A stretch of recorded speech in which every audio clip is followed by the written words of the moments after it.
آپ حضرت ابو حنیفہ کی تعریف کرتے ہو، آپ کے لوگ نماز سنت کے خلاف پڑھتے ہیں، حالانکہ بخاری میں ہے کہ فاتحہ کے بغیر نماز نہیں ہوتی، آپ بھی قرآن حدیث سے دلیل بیان کریں کہ بغیر فاتحہ کی نماز ہو جاتی ہے، والسلام۔ تو بھئی ہم نے کس دن کہا ہے کہ بغیر فاتحہ کی نماز ہم پڑھتے ہیں؟ تو کبھی بھی نہیں کہا۔ کبھی کسی حنفی نے کہا کہ آج ہم نے نماز بغیر فاتحہ کے پڑھی ہے؟ جو ہم کہتے ہیں وہ دیکھو، جیسے ہے نا لا جمعۃ الا بخطبۃ، خطبے کے بغیر جمعہ، آپ سارے خطبہ پڑھتے ہیں نا؟ نہیں۔ پھر آپ باہر جا کے کہتے ہیں نا کہ میں بغیر خطبے کے جمعہ پڑھ کے آئے ہیں، کیا کہتے ہیں؟ آپ کہتے ہیں کہ خطبے والا پڑھ کے آئے ہیں۔ جس طرح خطیب کا خطبہ سب کی طرف سے ہو جاتا ہے، ایک مؤذن کی اذان پورے محلے کی طرف سے، باقی کوئی نہیں کہتا ہم نے آج بغیر اذان کے خلاف سنت نماز پڑھی ہے، ایک اقامت پوری جماعت کے لیے ہو جاتی ہے، ایک سترہ پوری جماعت کے لیے کافی ہو جاتا ہے۔ تو کبھی ہم نے تو نہیں کہا کہ ہم نے آج نماز بغیر فاتحہ کے پڑھی، یہ کیسے، کتنا بڑا جھوٹ ہے بھائی۔ ہم کہتے ہیں کہ جیسے خطیب کا خطبہ ہو جاتا ہے، امام کی قرات سب کی طرف سے ہو جاتی ہے، اور وہ ہم نہیں کہتے، اللہ کے پیغمبر فرما رہے ہیں من کان لہ امام فقرات الامام لہ قرات، جو امام کے ساتھ نماز پڑھتا ہے تو امام کا پڑھا ہوا قرآن فاتحہ اور سورت اس کی طرف سے بھی ہو جاتا ہے۔ ہاں، ان کے ذمہ یہ حدیث ہے، دکھا دیں کہ امام کی قرات 113 صورتوں میں تو ہو جاتی ہے اور 114ویں میں نہیں ہوتی۔ بات سمجھ رہے ہیں نا؟ کیونکہ 113 صورتیں یہ بھی نہیں پڑھتے نا۔ وہ پچھلے رمضان شریف میں آخری اشرے میں ختم قرآن ہوتا ہے نا تراویح میں، بعض جگہ کچھ تقریریں بھی ہوتی ہیں۔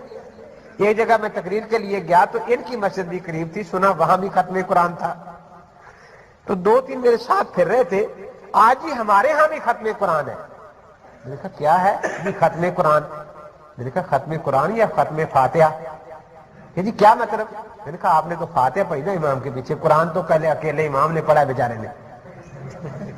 تو آج دعا یوں ہی مانگنی چاہیے کہ یا اللہ امام صاحب کا پورا قرآن اور ہماری صرف فاتحہ قبول کر لینا۔ تو آج دعا اسی طرح مانگو گے نا؟ میں نے کہا، کہتا ہے نہیں 113 صورتیں جو امام نے پڑھی وہ ہماری طرف سے بھی ہو گئی۔ میں نے کہا پھر 114ویں بیچارے نے کون سا گناہ کر دیا کہ وہ نہیں ہوئی؟ اگر 113 ہو جاتی ہیں تو 114ویں بھی ہو جاتی ہے۔ تو دیکھو کبھی آج تک کسی حنفی نے کہا کہ میں بغیر فاتحہ کی نماز پڑھ کے آیا ہوں؟ کبھی آپ نے کہا کہ میں آج بغیر اذان کے نماز پڑھ کے آیا ہوں، میں بغیر اقامت کے نماز پڑھ کے آیا ہوں، میں بغیر خطبے کے جمعہ پڑھ کے آیا ہوں؟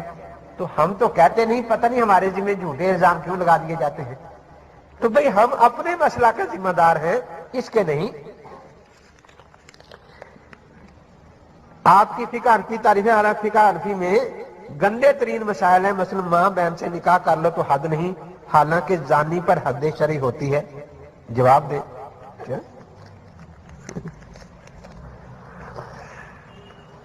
دیکھیے مسئلہ پورا سامنے آ جائے تو بات ویسی ختم ہو جاتی ہے۔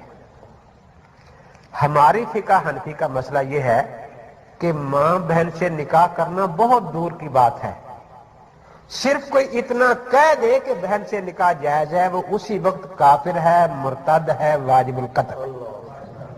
آپ کسی حنفی مدرسہ سے فتویٰ لے لیں، فتح القدیر اٹھا کے دیکھیں، طحاوی اٹھا کر دیکھیں، جو یہ کہتا ہے کہ ماں یا بہن سے نکاح حلال ہے، جائز ہے، وہ کافر ہے، مرتد ہے، واجب القتل ہے۔ بات سمجھ آئی؟ اب اگلی بات سمجھے، فقہ حنفی اس پر زنا کی حد نہیں لگاتی، مرتد سمجھ کے قتل کرواتی ہے، اور یہ کہتے نہیں وہ مسلمان ہی ہیں ابھی، اس لیے اس پر زنا کی حد لگاؤ، قتل نہ کرواؤ۔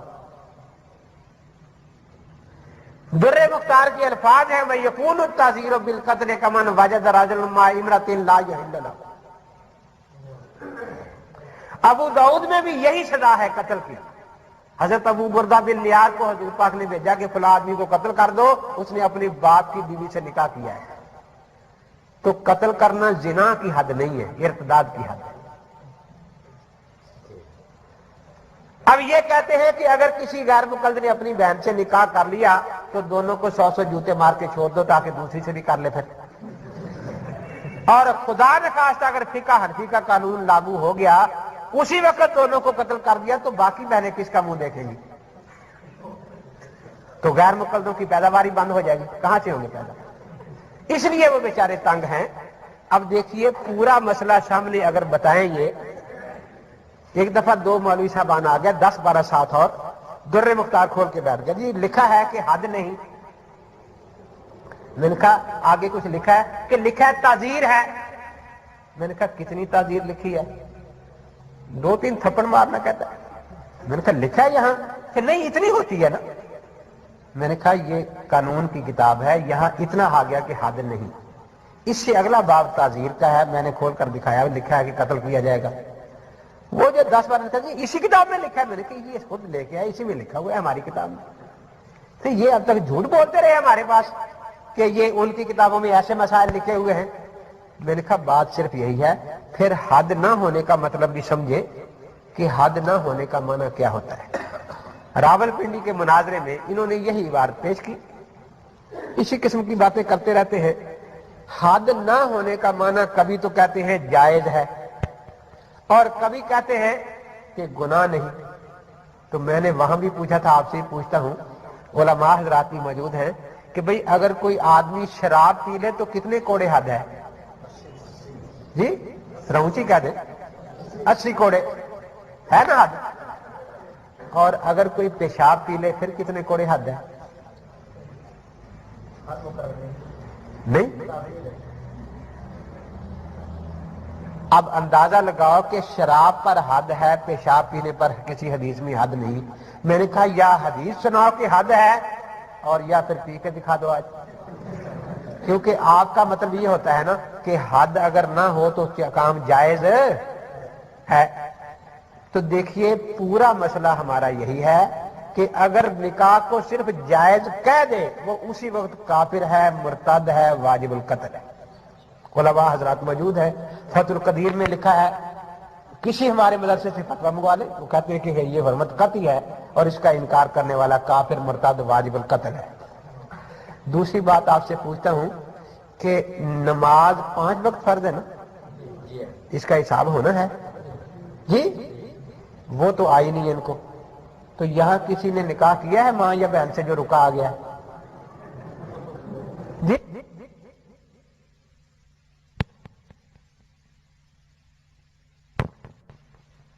यहां मां या बहन से निकाह को जायज कहा है?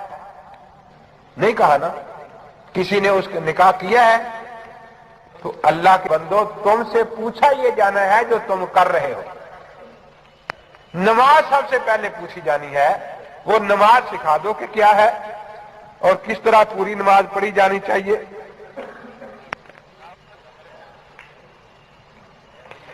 इमाम शाफी की रफाई जान पढ़ना खल्फुल इमाम और खल्फुल इमाम फातिहा पढ़ना फर्ज है कि इसे तर्क करने वाले इमाम शाफी का मुनकर नहीं होगा। न इमाम शाफी की तकलीद की जाए और इमाम के खिलाफ वर्जी होती है। इससे बेहतर नहीं कि किसी की भी तकलीद ना की जाए, तो मतलब नमाज छोड़ दी जाए ना फिर। क्योंकि नमाज के तो 4 ही तरीके हैं ना, या हनफियों वाला, या शाफी वाला, मालिकी हम्बलियों वाला। इनका तो आपको पता लग गया ना कि है ही नहीं। ये तो आपको पता लग गया ना है ही। तो चारों की तकलीद छोड़ने का मतलब यही होगा ना कि नमाज छोड़ दी जाए, दीन इस्लाम को खैरबाद कह दिया जाए। बाकी देखिए बात वाज़ेह है, अल्लाह ताला ने जितने नबी भेजे सारे बार हक हैं या नहीं जी? सारे बार हक है ना। जरा उसी मूसा अलैहिस्सलाम पर हक हैं जो मानते हैं, हाथ खड़े करो, जज़ाकल्लाह। ईसा अलैहिस्सलाम पर हक हैं। अच्छा, हजूर पाक हफ्ते के दिन जुमे की नमाज पढ़ते थे ना। हजूर पाक जुमे के दिन ना, हफ्तेवार नमाज जुमा की है ना, इबादत खास। और मूसा अलैहिस्सलाम हफ्ते की बात करते थे, तो आप सारे हफ्ते की बात करते हैं ना। नहीं, मूसा अलैहिस्सलाम पर हक नहीं थे। अच्छा, इतवार की इबादत तो आप करते हैं ना, ईसा अलैहिस्सलाम वाली नहीं करते। क्यों? वो बरहक नहीं थे। देखो, बरहक होना अलग चीज है बस हम सबको मानते हैं, लेकिन जिन मसाइल में हमारा और उन नबियों का इख्तलाफ होगा, हम उनके मसाइल को मनसूख और अपने नबी के मसाइल को नासिख करते हैं। इसी तरह आइमा बरहक है, लेकिन जिन मसाइल में हमारा उनके साथ इख्तलाफ है, उनके मसाइल को हम मरजू और अपने इमाम के मसाइल को राजे कहते हैं। जिस तरह मनसूख पर अमल जायज नहीं, मरजू पर भी अमल जायज नहीं। चारों इमामों की तो अब तकलीद छोड़ने से तो नमाज भी बाकी नहीं रहेगी। आपका होगा वो तो आपको पता चल गया कि बेचारों के पास नमाज है ही नहीं। इसका मतलब है कि गैर मुकल्लदों के मजहब के बानी का नाम, मजहब की इशाअत का तरीका और तारीख वजाहत से फरमाएं। इनके बानी का नाम अब्दुल हक है, जो बनारस में रहता था। क्या नाम है? अब्दुल हक बनारसी। मियां नजीर हुसैन के उस्ताद मौलवी अब्दुल खालिक ने किताब तंबीह जालिम में लिखा है, सो बानी बबानी इस नए बिदती मजहब का अब्दुल हक बनारसी है, जो धोखे देने के लिए शाह शहीद रहमतुल्लाह अलैह की फौज में शामिल हुआ था और शाह साहब ने उसको अपनी जमात से निकाल दिया था। क्यों? उसने दो बातें उसकी शाह साहब को पहुंची। एक ये कि सहाबा से हमारा इल्म ज्यादा है, क्योंकि हदीस की किताबें देखते हैं कि साहबी से 3 हदीसें मरवी हैं, किसी से 7, किसी से 10 और हमें हजारों याद हैं। दूसरी बात उसने ये कही थी कि आयशा अली से लड़ी, अगर बेतौबा मरी तो मुर्तद मरी माअज़ल्लाह।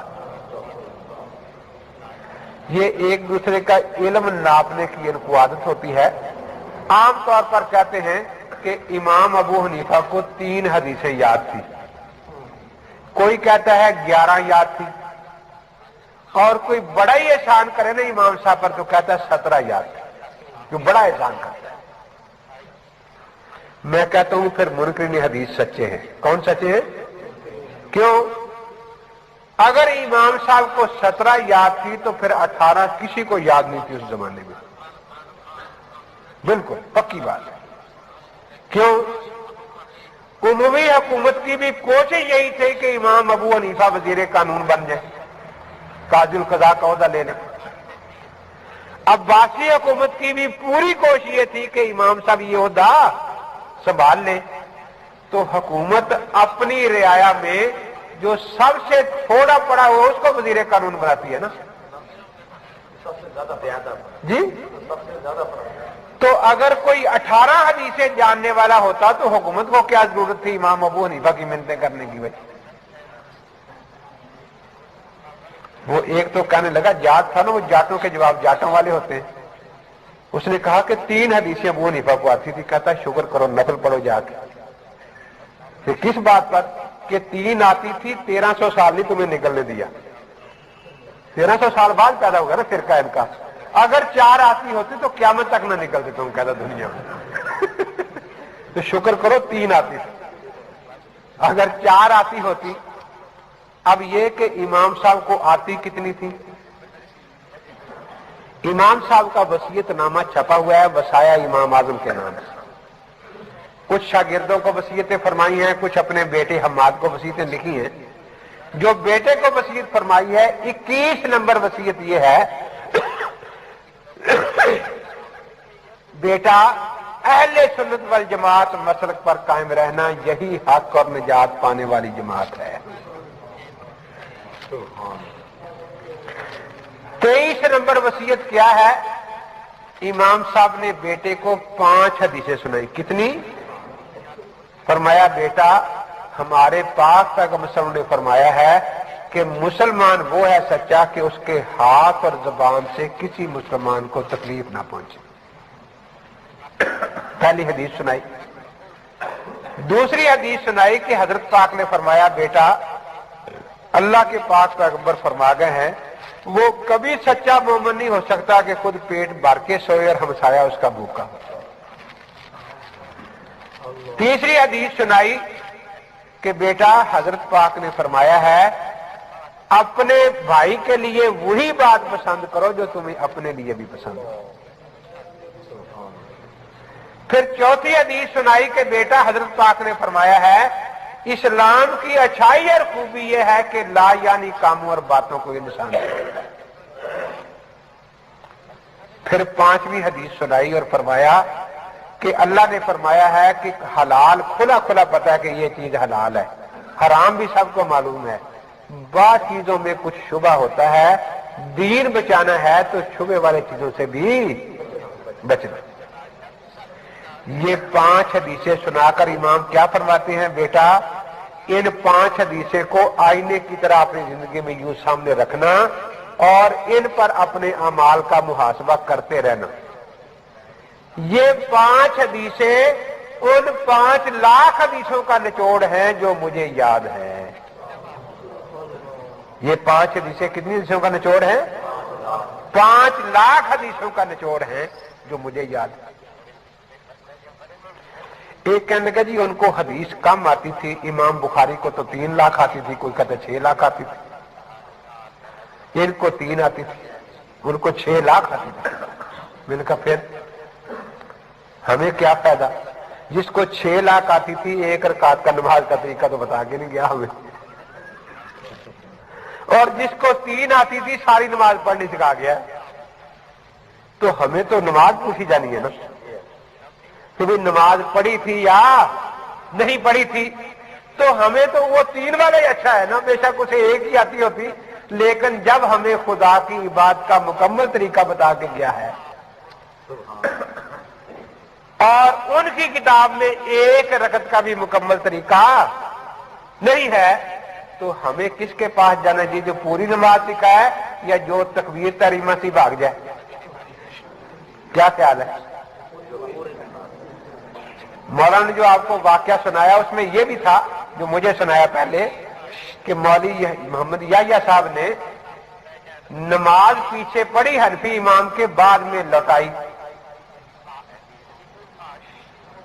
अब देखिए इनके बाद दोस्त हमारे मस्जिदों में नमाज पढ़ लेते हैं, पढ़ते हैं या नहीं, तो उनको वादे करना चाहिए, उन्हें बताना चाहिए कि भाई तुम्हारी नमाज नहीं होती, क्योंकि अगर मौलवी साहब की नहीं हुई तो उनकी भी नहीं होती ना। और हैरानी इस बात पर है कि उनका फतवा तो यह है कि काफिर के पीछे भी नमाज हो जाती है, नज़्मुल बरात में लिखा है। इसलिए मौलाना सनाउल्लाह साहब अमृतसरी का फतवा था ना कि मिर्जाइयों के पीछे नमाज जायज है। फतावा उलमा हदीस में मौजूद है उनका फतवा कि मिर्जाई के पीछे नमाज। नज़्मुल बरात में साफ लिखा है कि इमाम बेवुजू हो तो उसके पीछे भी नमाज पढ़ लिया करो, इमाम पर गुस्ल फर्ज हो फिर भी नमाज पढ़ लिया करो। हमारे मौलाना मुइनुद्दीन लखवी उकाड़े के हैं इनके अमीर, उनका कलमी फतवा मेरे पास है। एक आदमी ने पूछा कि मैं सफर में था, नमाज का वक्त था, एक मस्जिद नजर आई, मैं पढ़ने चला गया, जब वुजू करके जमात में खड़ा हुआ और अल्लाह अकबर कहने लगा ना, तो सामने लिखा था मस्जिद अहमदिया। तो 8-10 आदमी नमाज वुजू कर रहे थे, मैं डरा कि अगर मैं अब छोड़कर जाऊंगा तो ये मुझे पीटे ना कहीं, इसलिए मैंने वो नमाज उनके पीछे पढ़ ली। अब मुझे आप बताएं कि वो नमाज हो गई या नहीं, अगर आइंदा ऐसा वाकया कोई पेश है तो क्या करना चाहिए? तो मौलाना फरमाते हैं कि नमाज हो गई। क्यों? हाँ, मिर्जाइयों के पीछे नमाज हो गई। क्यों कहते हैं? हमारी नमाज का इमाम से कोई ताल्लुक ही नहीं होता, हम अपनी फातिहा खुद पढ़ लेते हैं, इसलिए हमारी नमाज का इमाम की नमाज के साथ कोई ताल्लुक। नज़्मुल बरात में लिखा है कि एक इमाम ने जमात कराई और जमात के बाद खड़े होकर कहा भी देखो मैं काफिर हूं, तो कहते नमाज होगी। लेकिन ये नहीं समझ आया कि मौलवी मोहम्मद याह्या साहब उस बेचारे हनफी को काफिरों से भी बदतर समझते हैं। अगर वाकयातन समझते हैं तो फिर अपने दूसरे साथियों को भी मसला बताएं कि भी हनफियों की मस्जिद में नमाज ना पढ़ा करें, जो उनका अपना मसला है ना, पता चले ताकि उन्हें इनकी नहीं होती उनकी कैसे होती है।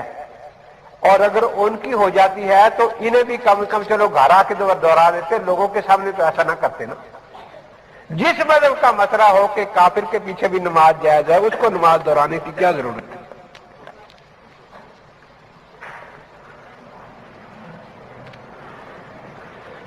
बवक्ते गुस्ल मैयत के पांव किबला रुख करने की कोई हदीस है? भी मेरे इल्म में तो नहीं है। चारवें नमाज में पिछली 2 रकत में हनाफ में सूरत फातिहा वाजिब नहीं। अगर कोई आदमी सिर्फ तस्बीह पर इत्फा कर ले तो जायज है, तो फिर ला सलाता इल्ला बिफातिहातिल किताब पर अमल क्यों नहीं? ला सलात है, ला रकात तो नहीं है ना। अजीब बात है। नमाज तो एक ही होती है ना वो। इसलिए साहिब हिदायत ने लिखा है कि दूसरी नमाज में जो हम वाजिब कहते हैं हम बतौर दलालतुन नस कहते हैं, क्योंकि 2 रकतें सफर में भी साकित नहीं होती। तीसरी चौथी के बारे में अहनाफ के पास दलाइल है। ये नहीं कि अबू हनीफा ने कहा। हजरत अली अबू हनीफा से पहले थे या बाद थे? अब्दुल्लाह बिन मसूद पहले थे या बाद थे? उन दोनों की रिवायत मौजूद है कि वो तस्बीह पढ़ लेते थे तीसरी और चौथी रकत में।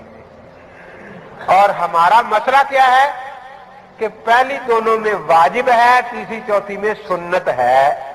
अगर किसी ने तस्बीह पढ़ ली तो खिलाफ सुन्नत होगी। सिर्फ बताने के लिए अगर उन्होंने पढ़ा है तो उसकी गुंजाइश है। बुखारी में है कि सजदा में हुजूर रफ़ा दैन नहीं करते थे। आप सजदा की नफी का मुतालबा किया है, मालूम है कि आपको हदीस नहीं आती, तो रफ़ा दैन की मना की हदीस सुना, रफ़ा दैन की मना की हदीस सुना दे वस्सलाम। अच्छा, बुखारी में कहते हैं कि हुजूर पाक सजदा के वक्त रफ़ा दैन नहीं करते थे, तो ये कहते हैं कि मुझे बुखारी नहीं आती। ये वजाहत के सजदे को जाते हुए और उठते हुए रफ़ा दैन नहीं करते थे, सवाए इब्ने जुरैज के किसी रवायत में नहीं। मदीने मक्के का एतबार ज्यादा है या किसी और शहर का? हजरत अली की रवायत में है काना ला यफअलु ज़ालिका फिस सुजूद। इसका ये तर्जमा नहीं कि सजदे जाते उठते वक्त नहीं करते थे। जैसे आपने कई लोगों को देखा कुछ मुसीबत परेशानी हो ना तो सजदे में पढ़कर हाथ उठाकर दुआ मांगते रहते हैं। इसकी नफी है, ना कि सजदे से पहले रफ़ा दैन करने की। मक्के के रावी इस हदीस के सुफियान बिन उयैना हैं। उनकी रिवायत में है ला यरफ़उ बैन सजदतैन। बैन सजदतैन वो जगह है जो 2 सजदों के दरमियान आप बैठते हैं, कि उस वक्त यूं हाथ उठा के नहीं बैठते थे। तो मालूम होता है कि रुक्का लिखने वाले को बुखारी नहीं आती, हमें अल्हम्दुलिल्लाह बुखारी याद है। अब ये मक्के मदीने वाले जो हैं उनको छोड़ रहे हैं और इधर भागना चाहते हैं। इस बारा में वो पिछली दफा मैं हाजिर हुआ था तो एक मैं दे गया था यहां मजमून। 10 हदीसें सजदे के रफ़ा दैन करने की लिखी हुई हैं, जिनको खुद इनके उलमा ने सही करार दिया है, और वो इनके नज़दीक हैं भी आखिरी उम्र की हजरत वैद बिन हुज्र और मालिक बिन हुवैरिस रज़ी अल्लाह तआला अन्हु से। तो वो आप वहां से फोटोसेट ले लें और उनसे पूछे कि 10 हदीसें सरी हैं और ये सरी भी नहीं, तो आप उन 10 को छोड़कर क्यों इन पर अमल कर रहे हैं? तो ये क्या है भाई?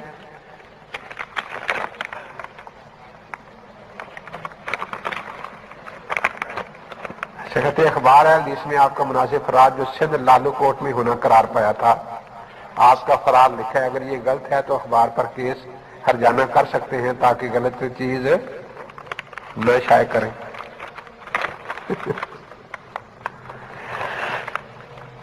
सिर्फ वहां बात लालू को वो लालू कोट लिखा है ना, लालू कोट ये नवाब शाह के करीब है। तो मैं वहां गया था, तकरीर मैंने की। तकरीर के बाद 2 आदमी आए, उन्होंने कहा کہ آپ تاریخ دیں، ہم شمشاد سلفی کو مناظرے کے لیے بلانا چاہتے ہیں۔ میں نے کہا کہ شمشاد سلفی کو نماز نہیں آتی، اس لیے وہ نہیں سکھاتا، اور ہمارے پاس اتنا وقت نہیں ہوتا کہ وقت ضائع کریں آئیں اور جائیں۔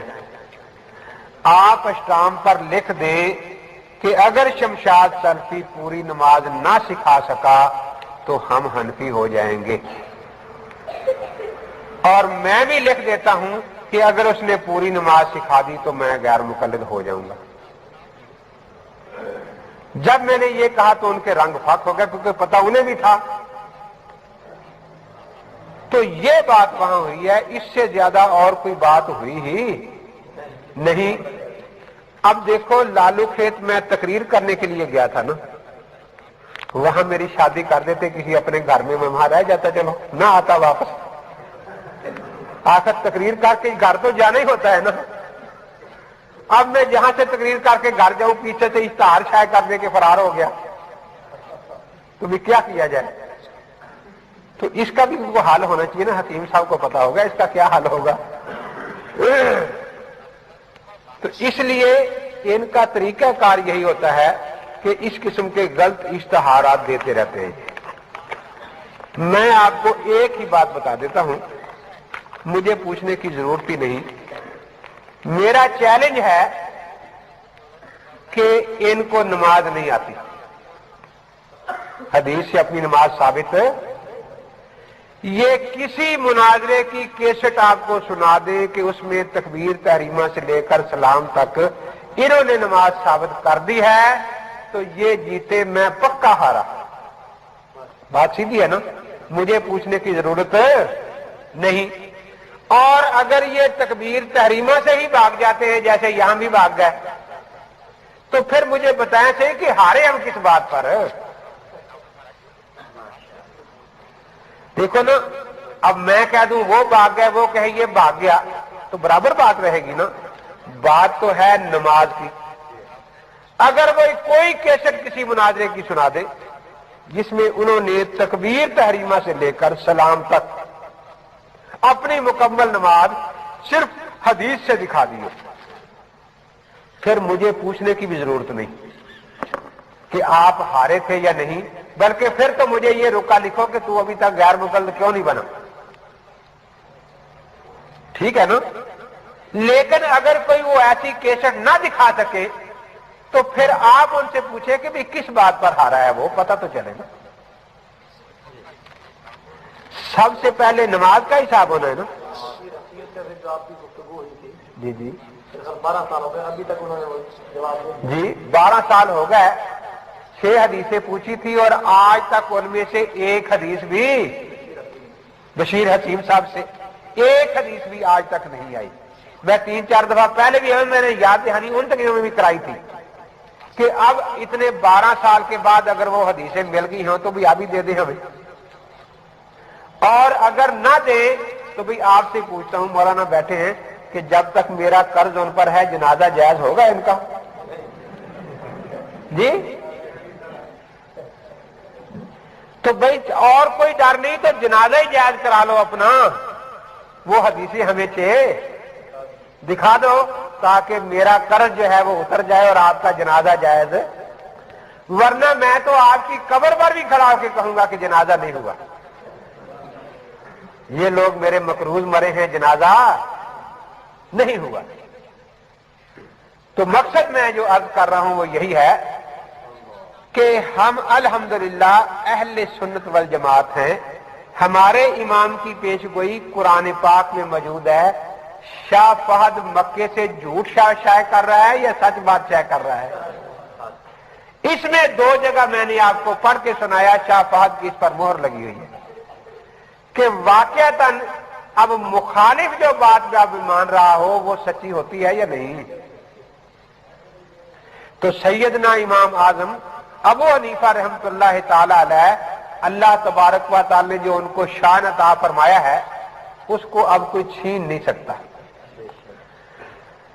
بخت نصر بہت بڑا بادشاہ گزرا ہے جیسے سکندر، तो उसने एक दिन ख्वाब देखा